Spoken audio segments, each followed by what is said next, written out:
Arteta should be mad at himself, not VAR, after losing to Newcastle. In the world of football, emotions can run high. Coaches and managers often bear the brunt of their team's victories and defeats, and Mikel Arteta, Arsenal's gaffer, is no exception. A recent 1-0 defeat to Newcastle has put Arteta in the spotlight for all the wrong reasons, but should he be directing his anger at himself rather than the referees or VAR? The aftermath of this loss was marked by Arteta's outburst, a passionate reaction that had fans and pundits talking. It was Arsenal's first league defeat of the season, but the reaction seemed disproportionate to the result. Was it an overreaction, or was there more to it that met the eye? Arteta's fiery response seemed to be an attempt to create an us against the world complex, perhaps in an effort to mask what was ultimately a disappointing performance by his team. But as the dust settles, one must wonder if it was indeed a diversion tactic to deflect attention from the mistakes he himself may have made during the game.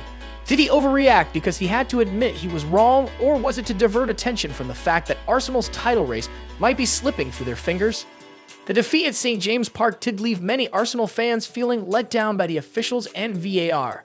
There were questionable decisions, no doubt, but did Arteta's vehement response make it seem as though Arsenal had been robbed by the worst decision in the history of the sport? It's important to remember that this wasn't a Lampardesque chip crossing the line unnoticed, nor was it as impactful as Rashford's offside goal in the Manchester Derby. It certainly doesn't measure up to Liverpool's infamous goal denied due to a breakdown in communication. Arteta's own words from just a month ago regarding officials should be remembered. They are trying to make the best decisions. We need to understand that mistakes happen. Even if one believes that Newcastle's goal should have been disallowed, it doesn't explain why Arsenal managed just one shot on target in 90 minutes. This leads to the question of whether Arteta truly believes his words or if he used them strategically to alleviate the pressure on his squad. If it's not a strategy, it could spell trouble for the team. Furthermore, Arteta's recent criticism of certain players raises questions. He has emphasized the words embarrassment and disgrace, pointing fingers at his own team's performance. Is spending £60 million on Kai Havertz really an embarrassment? Should he be scrutinizing his treatment of Ramsdale, especially after another Raya error? Perhaps it's time to put his ego aside and base his choice of keeper on form. Arteta claims he will do what's right and fight for the club. However, paying Kevin Keegan £100,000 a week when he wouldn't start for most clubs in the division seems questionable. Even though he scored 19 league goals after 100 appearances, it's a stretch to think he can lead Arsenal to a championship. The issue of values is also raised. Paying Reiss Nelson £100,000 a week to play a couple of cup ties a year doesn't align with Arsenal's values.